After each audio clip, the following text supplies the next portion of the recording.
The title of their article Was the Rise of ISIS Inevitable? And it's a counterfactual question that touches on some contentious, actually the most contentious issues of US foreign policy in this century. These include whether it was a good idea for the Bush administration to decide to invade Iraq, and whether it was a good idea for the Obama administration to withdraw almost all US troops in 2011. And I think the impressive achievement of this essay is that the authors don't see simple answers to any of these questions or the other counterfactuals that they pose, but they don't let themselves off the hook. They still provide answers. And it's a really fascinating and from our point of view, a very important article. So we're going to hear first from the two authors, and then we will have a discussion, starting with Professor Feaver. Well, thank you. It's good to be here. Thank you, Dana. And it's always fun to talk about work that I've done with Hal. It's been a wonderful ride working with Hal closely over the last 7 or 8 years or so.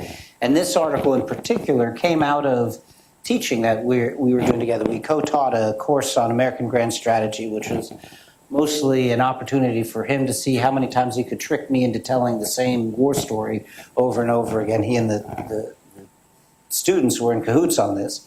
But we also were trying to teach our students how to do policy analysis, how to evaluate policy choices.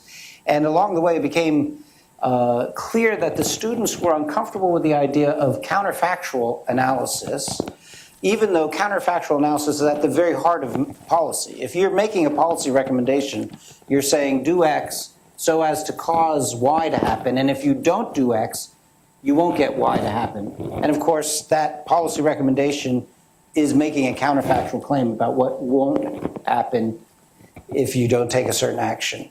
And when you're looking back in time, evaluating policy choices, you're necessarily doing counterfactual analysis, and students struggle to do it well. The discipline of history treats it as a parlor game. If Eleanor Roosevelt could fly, then how would World War II turned out? These kinds of crazy fake history.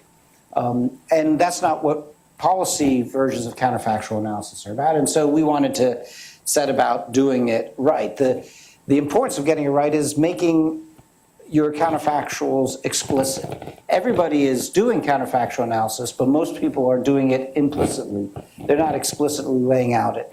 And so that's what we wanted to do, an exercise in doing that. Now, they're hard to do because once you change one thing, then of course you have to think seriously about the implications of that, and you can quickly unravel the analytical sweater.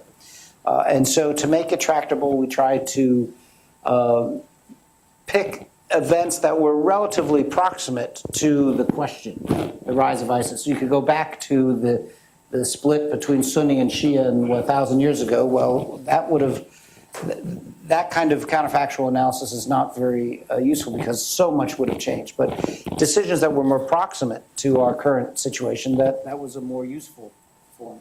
And you try to minimize the number of changes you make. You try to pick alternatives that are plausible, that were plausible, maybe even that were seriously debated inside the administration at the time. So you could credibly say that the president could have made this other choice. And then you look at the good and the bad consequences of it. It's easy to get counterfactual analysis wrong. It's easy to mischaracterize it. And we're trying to be very clear that we are not blaming President Bush or President Obama for the atrocities committed by ISIS. ISIS deserves the blame for everything that they have done. But we are asking the question, could different policy choices have positioned the U.S. to confront ISIS in a more effective manner than we were able to? We look at 4 pivot points. We look at the decision to invade Iraq 2002, 2003. We look at the Obama's decisions 2010 to 2011 that led up to the withdrawal of U.S. forces from Iraq. We look at the decision whether or not to have intervened with a larger arming of the Syrian rebels in 2011, intervene in the civil war, not with an invasion, but with more forward-leaning arming of the rebels. And then the last one is the decision not to strike ISIS when it was on the highway approaching Mosul. And so we look at these, and I'll briefly summarize the Iraq 2002 decision analysis and how we'll do the more interesting ones. He gets to do the more interesting ones. I say more interesting because where we come down on Iraq is pretty close to where the conventional wisdom, I think, does, which is that if the United States had not invaded Iraq, and if the occupation had and post phase 4 conflict, stability ops phase of the war had gone better. Either you didn't invade or you're able to rebuild order faster. If you change those, then it's unlikely that we would have seen ISIS in the form that we did by 2014, 2015. ISIS, Al-Qaeda was there. Al-Qaeda pre-existed the decision to invade Iraq, of course. But the form that ISIS took in 2014, where they were controlling large swaths of territory, it's hard to get there without the collapse of Iraq and the problems that emerged. Now, we don't follow the conventional wisdom perfectly because I think when you dig into it, it's a little more nuanced. The conventional story makes it seem pretty easy, but actually there were a number of things that we would have had to deal with if we hadn't invaded Iraq, including we'd have to deal with the fact that we still believed Saddam Hussein had large stockpiles of weapons of mass destruction. We only learned after we invaded that he had gotten rid of them. And the invasion itself had a pernicious effect on Al-Qaeda. It became a rallying cry, but then it also became a death trap. And so Al-Qaeda flooded their troops into Iraq theater, and then through the course of the war, and particularly the surge, they are killed and dealt a very, very serious blow. And so our analysis of Iraq is a little more nuanced maybe than the conventional wisdom. But we come down basically saying that if you had not invaded Iraq and dealt with had the problems that followed that, it's hard to see ISIS arriving at the stage it did. However, and this is the important pivot now to hand it off to Hal, that does not mean that the rise of ISIS was inevitable circa 2008, 2009, because there were at least 3 other pivot points that Hal will tell you about. Yeah, and I'll just note that actually Peter and I are deliberately playing against type a little bit here. So Peter served in the Bush administration and got to tell you the things that the Bush administration did wrong. I just served briefly in the Obama administration and get to catalog the incidents that occurred under Obama. And so I'll just briefly focus on the 3 that Peter mentioned. So the Iraq drawdown decisions in 2010, 2011, the Syria intervention decisions really in 2011 and stretching into 2012, and then the decision essentially not to preempt ISIS before it took Mosul in late 2013, early 2014. And I'm not going to go in chronological order in discussing these. I'm actually going to do something different. I'll go in order of the likelihood of achieving a different and better outcome had we followed different but plausible policies in these situations. And the case that we actually consider least promising, in the sense that we have, our assessment leads us to the least confidence that this would have changed events for the better,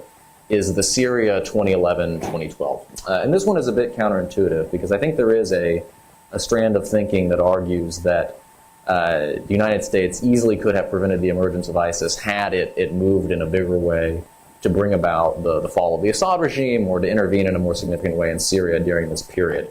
But we actually, having looked at this and dug into the evidence a little bit and thought about some of the counterfactuals, think that this is actually a relatively weak counterfactual. So there were various options considered by the administration in the 2011-2012 period.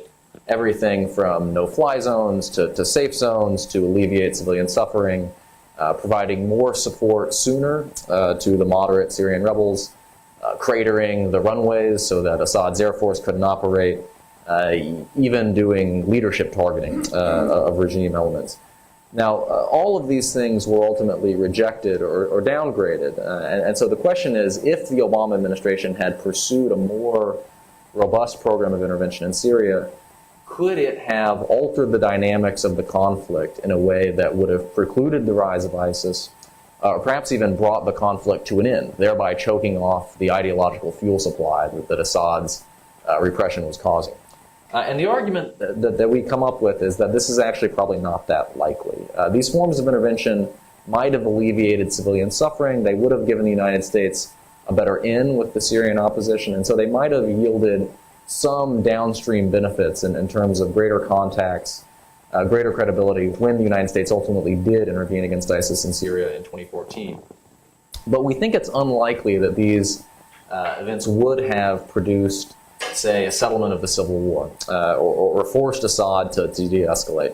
And the major reason for this is basically twofold. The first is that it seems likely, in light of later events, that Assad's external patrons, Iran and Russia, would have simply matched any U.S. escalation in Syria and perhaps exceeded it, which was in fact what happened in 2015. And second is that it seems that most of the options that were considered at the time fundamentally underestimated Assad's tenacity. The fact that he was really willing to fight to the death in Syria, and that this was an existential fight for him. And so the sort of incremental escalation that we were thinking about probably would not have been sufficient to nudge him out of the way. And so intervention might have put us in a moderately better position vis-a-vis ISIS. It might have yielded some humanitarian benefits, but we don't think the effect would have been decisive. A slightly different case when you look at the 2013-2014 decisions involving Iraq. So this was really the last opportunity to block ISIS before it emerged in its fullest and most dangerous form, before it gobbled up about a third of Iraq. And this was a time when the Iraqis were, in fact, asking for greater assistance. They were asking first for military aid in late 2013, and then for direct American military intervention, including airstrikes, to block ISIS. Now, the administration held back from doing this for a variety of reasons, the most important of which was that it worried that Nouri al-Maliki, Iraq's prime minister, was really part of the problem rather than the solution, and that the United States would simply become complicit in his repression if it got involved at this point. So the question is, could airstrikes against ISIS, could a more robust program of intervention had a mitigating effect on ISIL's rise? Militarily, the answer is yes. This is a time when ISIL was still operating in it was using relatively conventional tactics. It was operating in relatively large columns.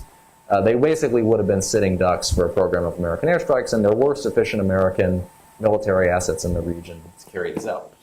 The problem here essentially is twofold, though. First, intervening in Iraq in 2014, in early 2014, for instance, wouldn't have done anything about the Syrian dimension of the problem. Syria was really ISIS's home base still at this point, and that would have most likely remained a safe haven.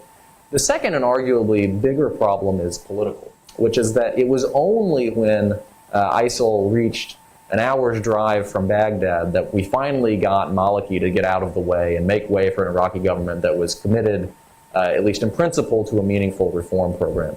It seems unlikely we would have been able to do that in early 2014 before the wolf was fully at the door. And so we might have ended up with precisely the scenario that the Obama administration worried about, where the United States was essentially the Shia Air Force conducting strikes on behalf of a sectarian regime. So we would have had military gains. It wouldn't have been nothing to prevent ISIS from taking Mosul, which you can see just by looking at how hard it was to retake Mosul in 2016 and 2017, but there would have been a high price to pay. And that just leaves the last counterfactual we look at, which are the 2010 to 2011 decisions. And this is actually a double counterfactual. So first, could the United States have better influenced the Iraqi government formation process in 2010 after the elections were deadlocked? Could it have prevented Maliki from taking another term and governing on an increasingly sectarian basis? And second, if the United States had left a stay-behind force in Iraq after 2011, as was initially the plan, as Maliki was initially willing to accept, would that meaningfully have impeded ISIS's rise? And we actually think this is the most plausible counterfactual. I won't go into all the details here, and we can discuss these in the Q&A, but we think there was sufficient U.S. leverage to bring about a different Iraqi government formation scenario in 2010, whether that would have involved Maliki stepping aside or simply doing a real power-sharing agreement with his rivals.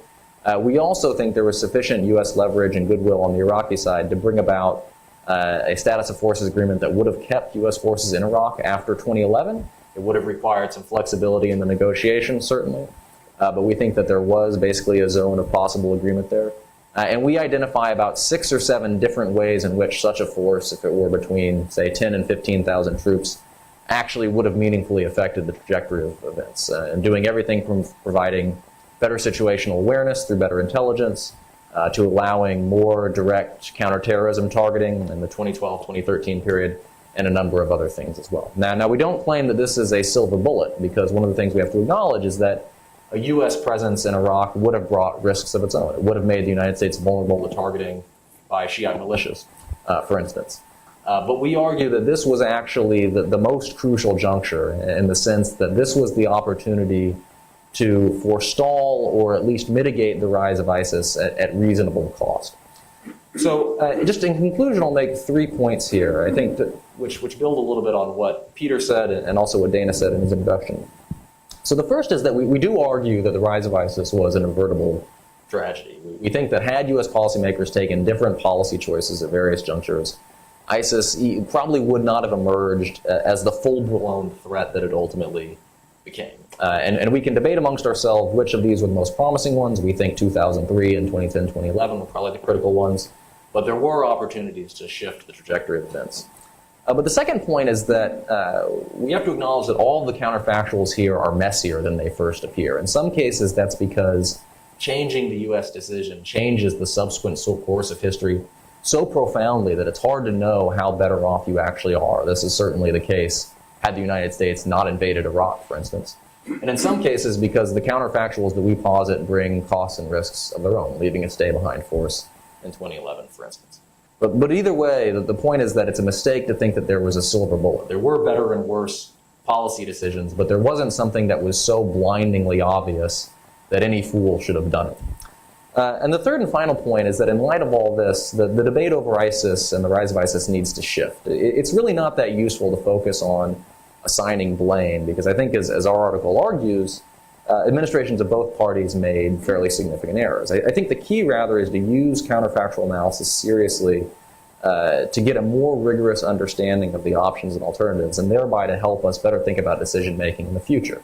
We're going to confront dilemmas similar to the ones that American policymakers confronted during this period. Right now, in fact, there are discussions ongoing about what type of presence the United States will have in Iraq after ISIS defeated. To the extent that we understand the past and we think seriously about the counterfactuals that we present and the sort of counterfactuals that American policymakers have to consider today, we argue that American policy will be better off for it. Well, thank you very much. As I say, it's a really excellent article, and I commend it to everyone in the room and everyone who's watching.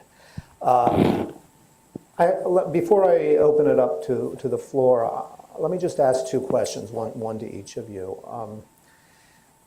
The first one to Peter is probably the biggest and most difficult question, but I was very struck by, you had when you were going through the analysis of how counterfactual history makes sense, you had some rather sensible rules of thumb. And one of those rules is you have to talk about, if you're looking at counterfactuals, you have to talk about realistic alternatives, things that were actually debated and politically possible and part of the political discussion. So, for example, more robust aid to anti-Assad rebels was debated, and it was debated within the Obama administration. Sending American troops to Damascus was not. I'm just curious, this is a rather vague question, but it seems to me that that kind of question applies in spades to what were the realistic alternatives to not invading Iraq in 2003. I mean, that's in a way, in all of our lives, is the big counterfactual. And I tend to personally subscribe to the conventional wisdom that you've come to, but it might not have been, I mean, it was a difficult path that any administration was going to follow. So I wonder if you'd like to say something about whether you've thought about that. Well, go ahead, and then I'll ask how. Sure. So one alternative that the administration could have, alternative strategic judgment that they could have reached, this was in the late 2001, early 2002 time period, when it's clear to them that Taliban has fallen and Al-Qaeda's on the run, and so they feel like they have a way forward inside Afghanistan, and the question is, what's the next theater of operations in the war on terror? And there was a strategic debate going on as to the nature of the threat. Was the threat the possibility that terrorists would get weapons of mass destruction, and that's the most urgent thing that had to be addressed? Or was the threat that al-Qaeda could reconstitute itself by going to another ungoverned area and recreating the infrastructure of weaponizing resentment, which is what they had been able to build inside Afghanistan? And it's very understandable why they reached the conclusion that getting weapons of mass destruction was the most urgent threat. They needed to address it. It's understandable in hindsight that they reached it, but they could have. But it's not implausible that they could have said the reconstituting of al-Qaeda is the more time-sensitive one, and we need to pursue as al-Qaeda squirts out to other ungoverned areas, whether it's Somalia, Yemen, the Philippines, that maintaining the pressure on al-Qaeda there is the best way to keep them on their heels, and that we have a little bit of time on the weapons of mass destruction front. And that's a plausible. We don't spend a lot of time on that argument in the paper, but that was behind some of our thinking.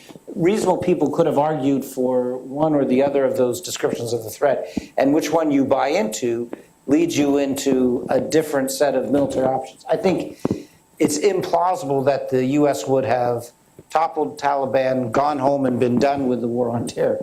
That 2002 would have been the end of it. But there were other avenues of pressure on al-Qaeda that they could have pursued, and they might have. And of course, the other counterfactual here that you can't get away with is, what if we had known, had a better accurate picture of what the true state of Iraqi WMD was? And if we had known, the U.S. government had known the true state of Iraq's WMD stockpile and programs circa 2002, then I think it's clear that the administration would not have been in a position to invade Iraq. The premise for the invasion would not have been there. The ongoing containment, ongoing sanctions pressure, yes, but not invasion. If you don't have the intelligence failure, you don't get to the Iraq war. Okay, thank you. Hal, I appreciate both of you working against or arguing against your respective administrations. But I want to ask you something about where you land in your critique of the Obama administration, which is something we actually discussed in the editorial process on this piece. If I understand you correctly, your strongest critique is that period in terms of politics and the decision in the absence of a status of forces agreement to more or less give up. One thing you didn't say it's interesting that you put them together. I mean, I understand how they go together thematically, but they are two distinct failures, if that's what they are.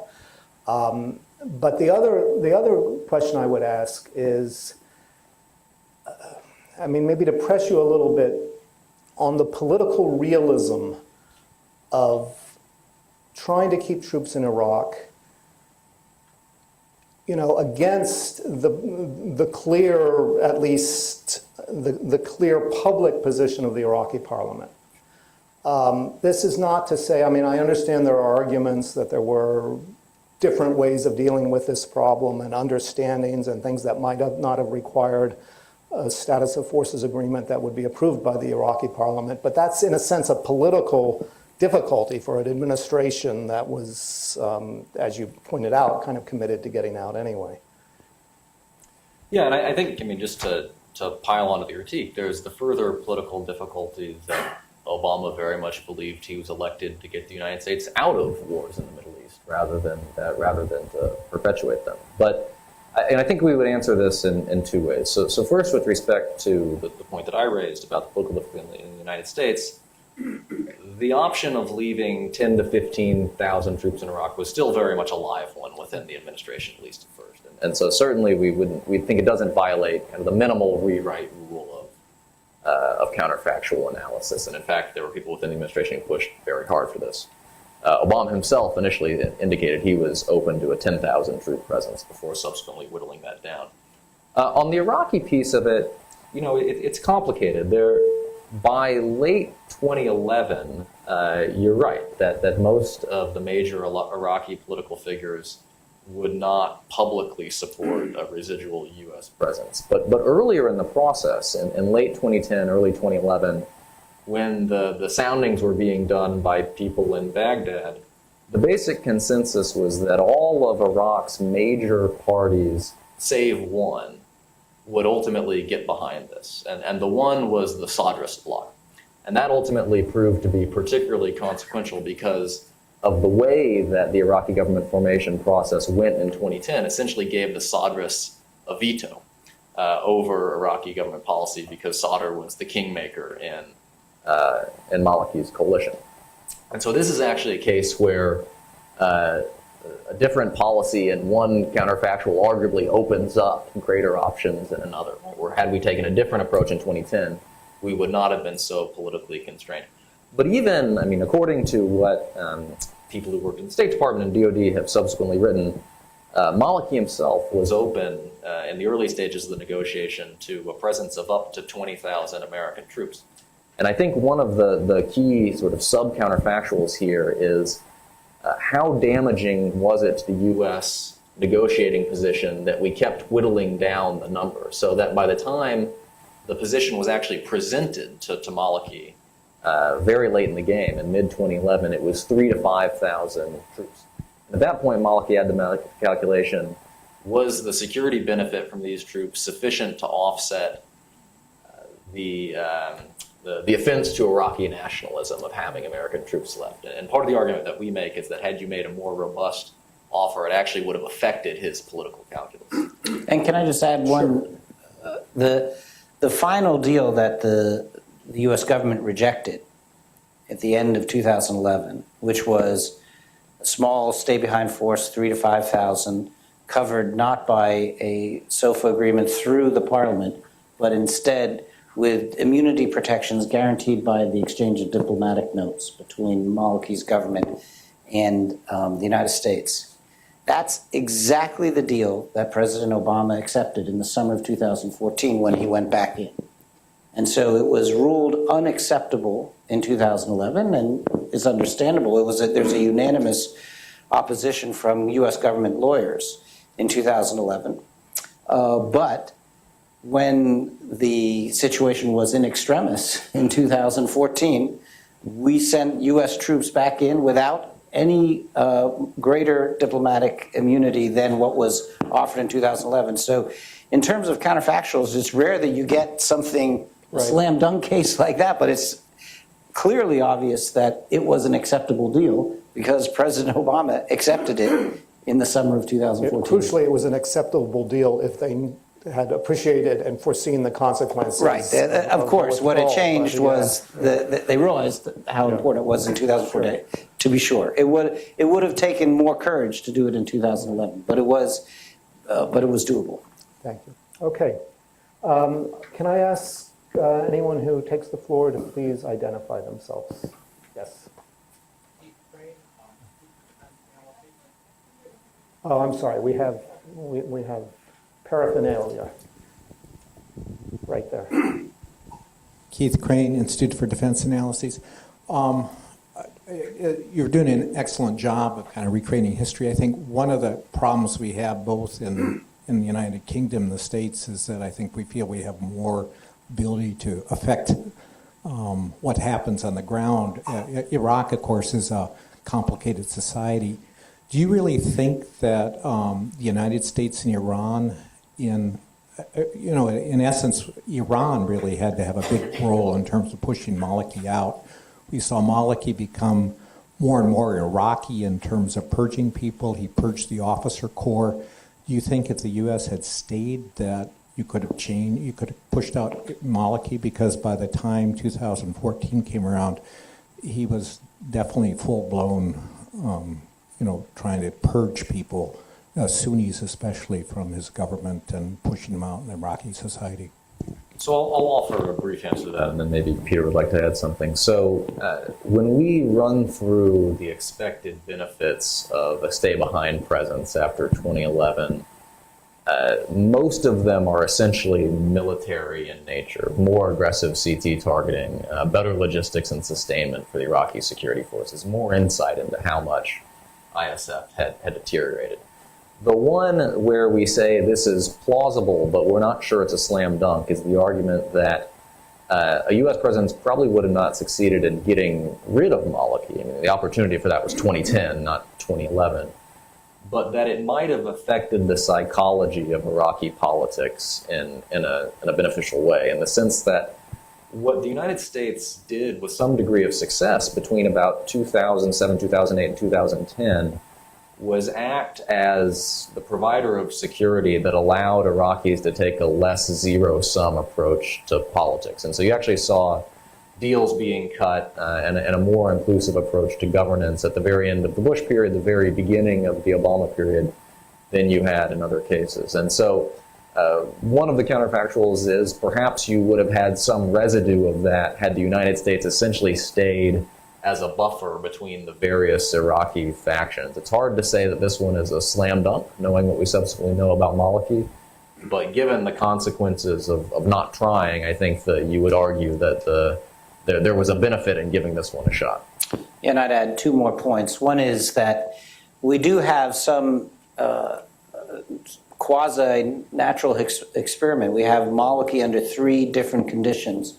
Maliki 2007 to 2009, Maliki 2009 to 2011, Maliki 2012 on. 2012 on, that Maliki is the worst of all.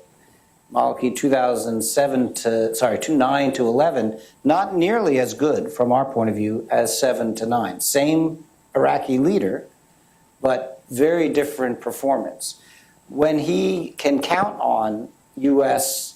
commitment, we get a different performance from him. Also, we have 150,000 troops. It's a lot of leverage that we have, but nevertheless, there's a different Maliki in 2007 to 9 than we saw even in the 9 to 11 time period. And so I think it's reasonable to believe that a U.S. stay-behind force would have adjusted his calculation somewhat, and maybe the calculation of some of the other Iraqi leaders.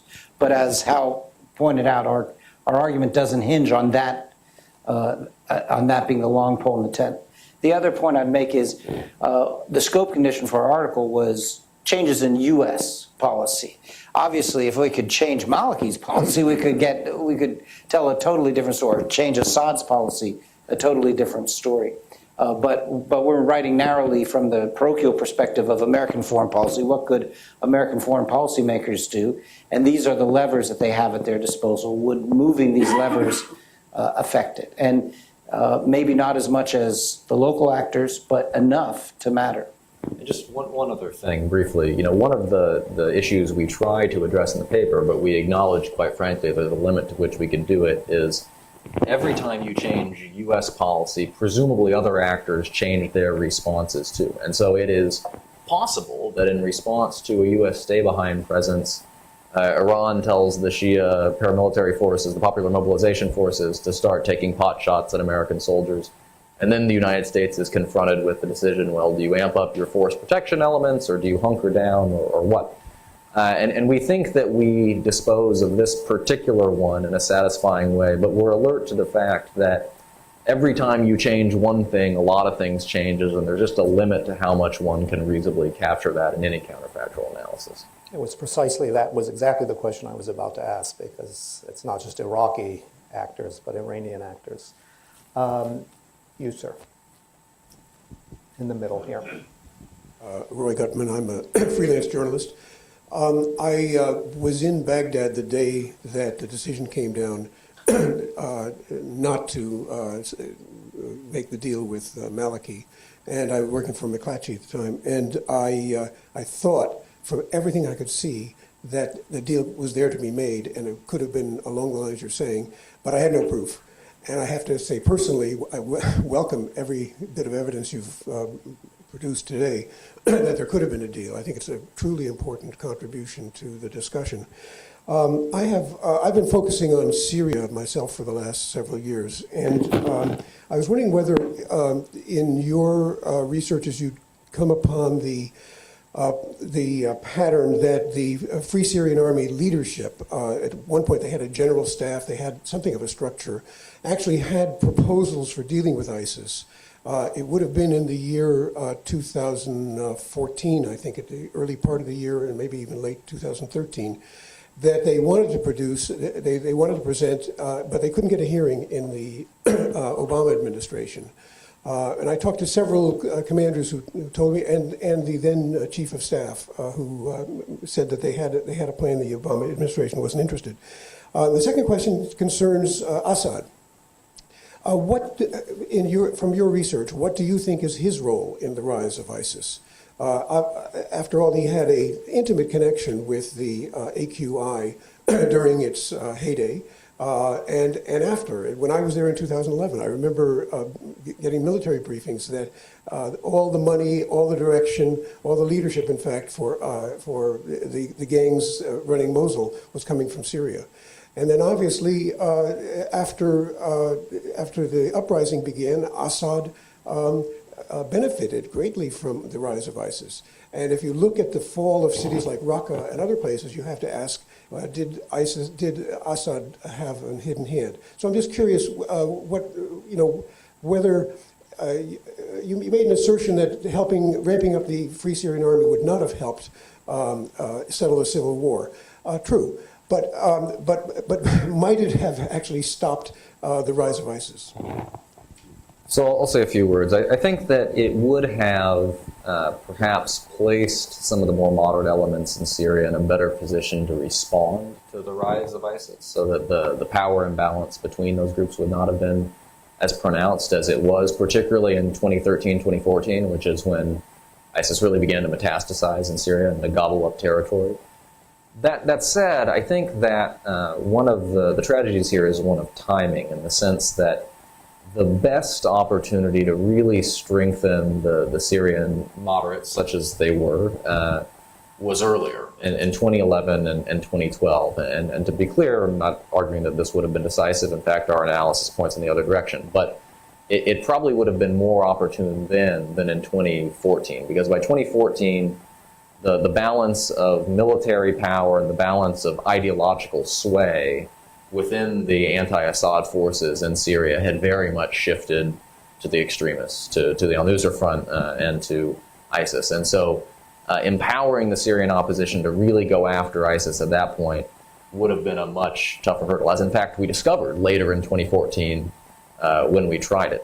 With respect to Assad's role, I think you flagged a very important piece of it, which is often forgotten, which is the Syrian role essentially in fostering AQI back during the days of the Iraq War.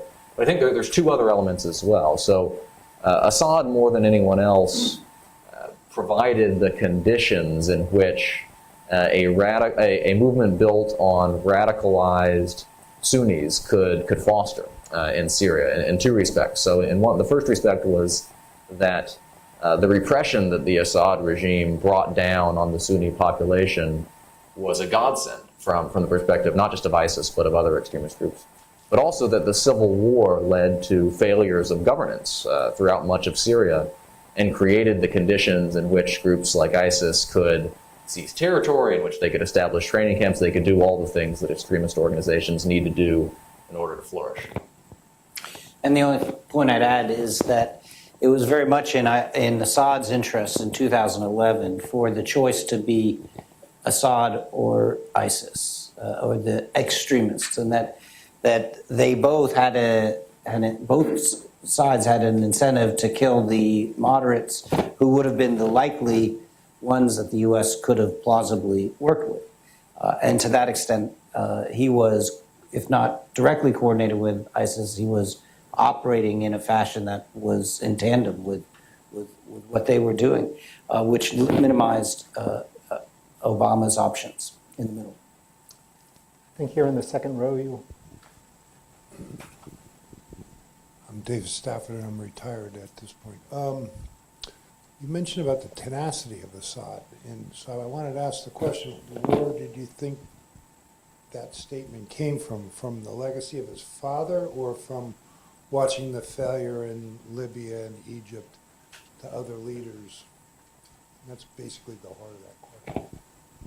So I don't have any special insight into Assad's mindset, but I would think that there are two factors that were insufficiently appreciated that made him cling to power more successfully and tenaciously than we expected. The first was simply the nature of the regime. This was a minority regime in a Sunni-dominated country, and so I think there was fear on the part of Assad, and particularly those around him, that if he went, it would open the floodgates to revenge killings and basically sectarian cleansing against the Alawite community. And that may have been a reasonable fear. The second part is I think that I would imagine that Assad observed very closely what happened to Gaddafi in 2011, that basically he observed that it was very hard to think of what the safe exit plan was for a dictator like him. And particularly after it became clear that he was an international pariah, there were very few places he could go externally. It very much became an existential life or death struggle for him. Right. Yeah. It's hard for dictators to go sit on the French Riviera anymore.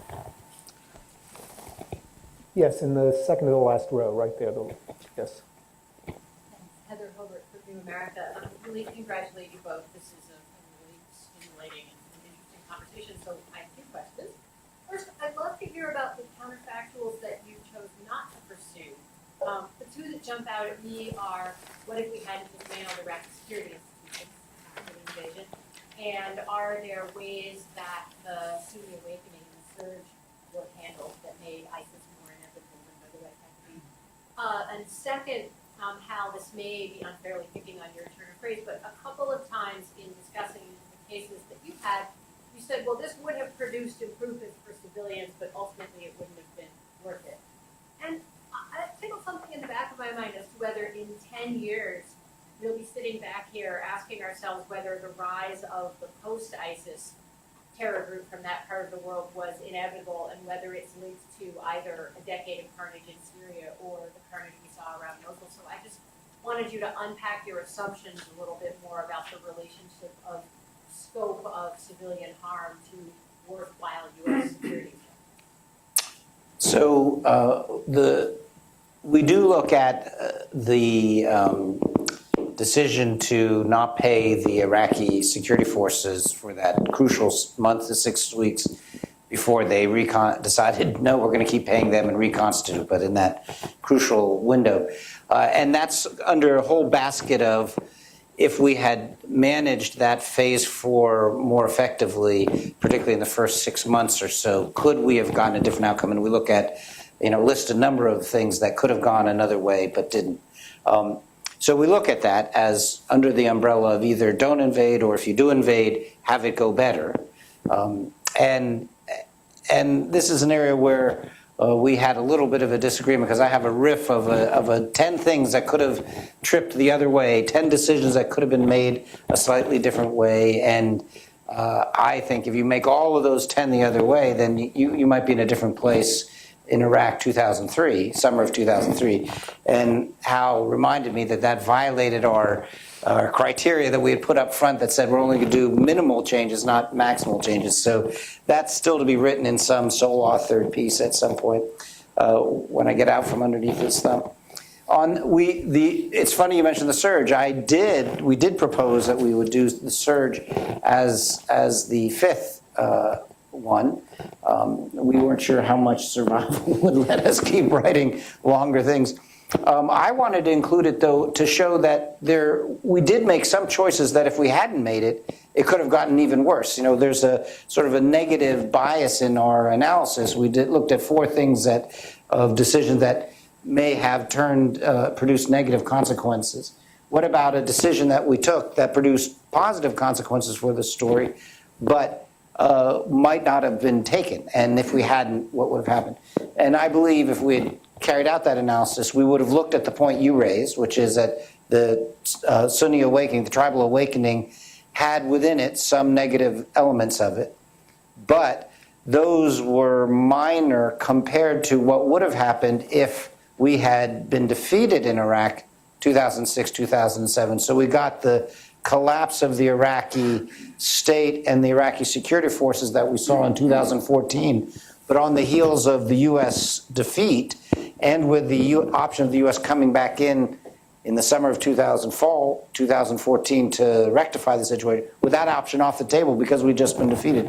I think had we not done the surge, I think it's likely our analysis would show, as my guess if we carried it out, would show that ISIS, the rise of ISIS might have been even worse and might have come even sooner because of the chaos that would have reigned inside Iraq. Now, you want to do the others? Yeah, I think the point you raise is very important, and I certainly don't mean in my language to imply that civilian protection is an unimportant objective, either in Syria in 2012 or today. But the point I was making was simply that given that the scope of our analysis was, would this have prevented the rise of ISIS, we looked at that as essentially an ancillary benefit. Now, there's a separate question, and I think this is related but distinct to the one we asked, which is that should the United States have intervened in Syria in a more significant way for whatever reason, whether to block the rise of ISIS, to prevent harm to civilians, to prevent the emergence of a failed state.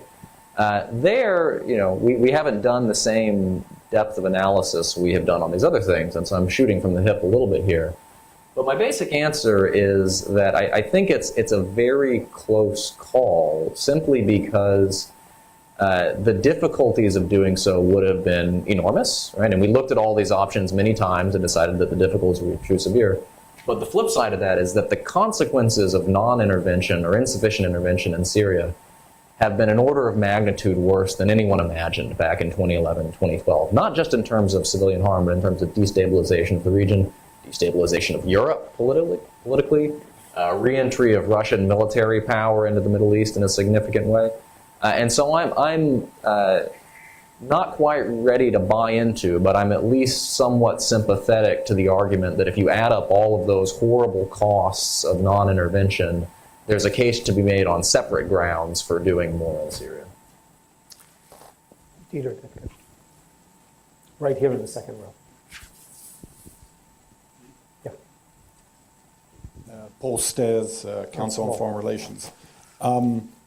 So I think most people understand that the rise of insurgent organizations have a lot to do with the charisma of individuals and the organizing skills of their leaders. And I was struck reading it, there was very little discussion of al-Baghdadi, and I'm not even sure his name's mentioned anywhere, which was surprising.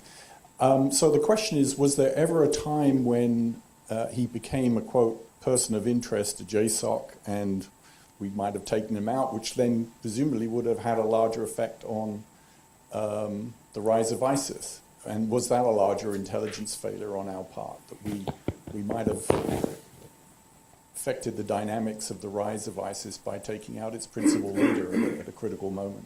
Well, he's been killed so many times by things. How do we know that he wouldn't have risen from the dead yet again?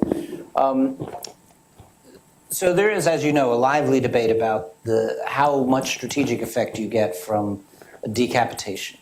And we've argued about this, but not in this piece. My view is that it's clearly not a silver bullet. Obviously, it's not. But in concert with other activities, it can have a strategic effect. But by itself, it doesn't have a strategic effect. And if you over rely on that and ignore the other lines of action, then you don't have an effective overall strategy. So this piece was more of looking at all the rest of the stuff, setting aside the decapitation. You know, that's the kind of this is unfair to your question, but that's some of the earlier ones is what gave the counterfactual history a bad name. You know, what if Hitler had been strangled in the cradle? You know, then what would have happened? And we're trying to avoid those kinds of echoes or comparisons. The only thing I would add is that I don't think it's a stretch to suggest that U.S. intervention against ISIS in 2014 could have had significant, earlier in 2014, late 2013, or early 2014, could have had significant military effects. But given how hard we've been trying to find this guy and kill him since mid-2014 with a lack of apparent success, it may be that even if we had appreciated precisely how important he was, we would have struggled to locate and finish him. You're in the front row. Yeah, Ken Meyercourt, independent TV producer. In light of the fact that the ISIS leadership was at one time confined in one of our prisons, that our good friends in the Persian Gulf were instrumental in financing ISIS, that our NATO ally Turkey allowed free passage of Islamic fighters to the battleground, that on at least one occasion we dropped weapons meant for the Iraqi army into territory controlled by ISIS, and on at least two occasions bombed the Syrian army while they were engaged in battle with ISIS. Doesn't the circumstantial evidence suggest that the United States' role in the rise of ISIS might have been more direct than simply setting the scene? It wouldn't be the first time we used Islamic extremists in pursuit of our very secular aims. No, I don't find that plausible at all. I don't think that the U.S. was directly trying to create ISIS as an arm to be used for some other strategy, and I think the incubation of ISIS in the prisons, which you flagged, was more an unintended consequence of bad detainee policy, a bad incarceration policy, than it was a deliberate intended result. So that's why our story is more of a tragedy than it is, a crime story, because what happened was not what the presidents wanted to happen, and it was not the intended result of the policy choices that were made. But we argue that, at least in some cases, alternative policy choices which could have been taken would have produced a less tragic result. Anything you want to add? I'll emphasize one thing, that I think the point that I hope we make very clearly in the paper is that these were all decisions that were taken by people of goodwill and good intentions who were trying to deal with extremely difficult problems. And it's entirely proper to go back and criticize, to say that we think this might have done better, we think this might have been a better course. But it's also important in doing this to be empathetic to the dilemma that these folks found themselves in, where they could not see the future. They had to guess about what outcomes their policies would bring. And so that's just a sort of methodological caution about doing counterfactual history in the first place. It's an important endeavor, and I think it's one that sheds light on this and other policy issues. But the fact that that piece of empathy has to be kept in mind. Right here in the same row. In the corner. Hi. My question is, how do the Kurds play into this?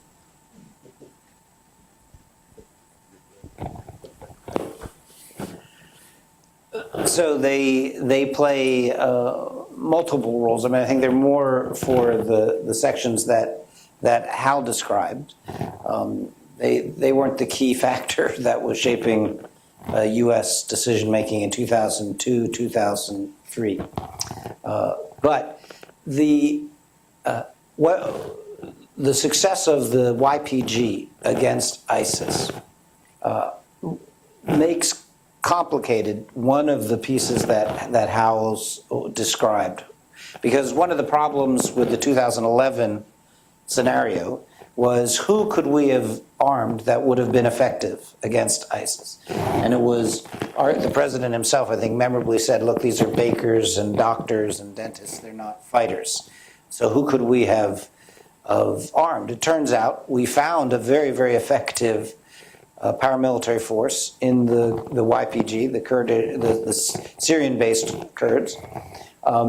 And that, combined with the U.S. enablers and special forces units, that became the lethal arm that broke ISIS's back in eastern Syria. And had there been something like that in available in 2011, had they been able to see that there was something like that available, maybe our analysis would have been different. But that's a harder call. Yeah, it is, in particular because when we really leapt in behind the YPG in 2014, 2015, it was in the context of a counter-ISIS campaign. Whereas when we were thinking about aiding rebel factions in 2011, 2012, particularly 2012, it was not in the context of we want you to go kill extremists. It was in the context of are these people fighting against Assad? And there was not the hostility between the YPG and the Assad regime that probably would have been needed to make that partnership viable in that context in 2012. The other thing I think it's important to keep in mind is that the U.S. decision to support the YPG was incredibly controversial diplomatically, and it was incredibly controversial internally because this is basically Turkey's al-Qaeda, right? In Turkey's perspective, these guys are the terrorist group that they are most worried about. And so I think it really took the shock of ISIS overrunning most of eastern Syria as well as a big swath of Iraq to push the Obama administration or any American administration to take that step, which came at a pretty significant cost in U.S. relations with Turkey. The only other thing I would say about the Kurds is that the Kurds play a big role in their vulnerability, at least, in precipitating U.S. intervention against ISIS starting in August 2014. And in part it was the threat to Baghdad, but the immediate strikes in August 2014 were taken at least in part because we were very worried about the vulnerability of the KRG areas in Iraq, and particularly Erbil. And so it was less of a stretch to intervene on behalf of the Kurds, who had generally behaved well from our perspective, than it was to intervene on behalf of the Maliki government. And indeed, this is when we were insisting that Maliki step aside before we entered the fray on behalf of his government. Yes. Alexis Savchenko, private citizen. I would like to ask about the elephant in the room, which is Jabhat al-Nusra. Today it is called al-Fatah al-Sham, which acts much smarter than ISIS. They create deeper infrastructure. They don't do anything outrageous like slicing heads on TV, but they are still Al-Qaeda. They are no less dangerous than ISIS. Once ISIS is gone, most likely the leftovers are going to join Al-Fatah and Jabhat al-Nusra, whatever you call it. Then the question is, Kurds are not going to fight them. The only people who fight them so far are Russians and Syrian army. What about them? How do you think it's going to be as repetition of the Medellin Cali cartel after defeat of Medellin cartel, or it's going to be a harder nut to crack? Thank you. I'll give a quick response. This piggybacks on Heather's question to a certain extent and goes well beyond the scope of this article, but it gets to the other article that we wrote around the same time, which was what's next in the war on terror. And we weigh the different choices that the Trump administration is facing and really reverse engineering some of the decisions that were made late in the Obama administration, saying now they're up for grabs in the Trump administration. And we conclude, along with you, I think, that it's unreasonable to expect that the problem will go away once ISIS is defeated, that ISIS is a manifestation of a deeper problem that will still have to be addressed even after ISIS is defeated. And whether it'll be Jabhat al-Nusra or some other son of ISIS, there will still be a network that has to be confronted. And that's why we identified the pros and cons of different choices that the administration could take and decide that the least worst one is something that's a continuation of what we saw late in the Obama administration, kind of a light to medium footprint of kinetic forward engagement in the region. And I'll let you take it from there. No, I'll just say that I think that that's broadly right, and Peter mostly took what I was going to say. But the other point is that it depends a little bit on what Jabhat Fatah al-Sham does, right? So if they continue with essentially sort of the modern day version of the Popular Front strategy, which is integrating themselves deeper into the Syrian opposition and basically focusing on establishing political and military power within Syria, that's one type of problem, still a very serious problem from a U.S. perspective. If they really focus on developing external operations in the ways that we've seen some indications so far, then that's a much more serious problem. And the decision that they make will in turn affect the decision that we make in terms of what level of resources and attention to devote to the threat. Well, it has to do with a lot of things involving what is the political end game in Syria, what is there going to be a post-Assad regime and so on and so forth that we don't have answers for. But the degree to which it is any type of extremist organization that has control over a significant amount of territory and population is properly deemed a threat by the United States, especially when that organization has shown indications of being able and willing to carry out significant external operations. The extent to which they prioritize those operations will just naturally have a significant impact on how grave the threat is perceived to be by American policymakers. Anyone else? One more question, last question. Wait for the microphone. In the long view, what is America's vested interest in keeping al-Nusra at bay without, redeploying in a surge situation or trusting somewhat not so trustworthy Arab allies and keeping them down? So I think the vested interest is in preventing the sort of situation you had in Afghanistan prior to 9/11, where you have a capable and globally inclined terrorist group that is able to operate relatively freely because of the absence of effective governing authority. Now, there's a good question to be asked as to what level of resources we ought to devote to preventing that occurrence.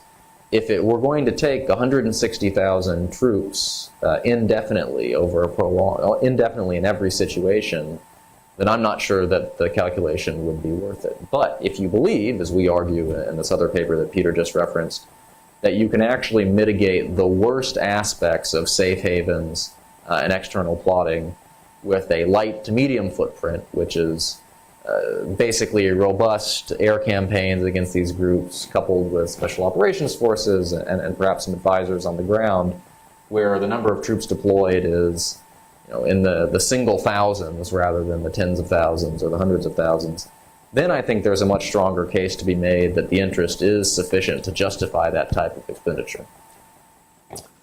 Great. Well, I started this session by saying with some pride that this is a really excellent article, and there's much more of this thoughtfulness and seriousness and sobriety, I should say, in the article, so I recommend it to all of you. It's the free article online in the June-July issue of Survival. Meanwhile, please join me in thanking our speakers.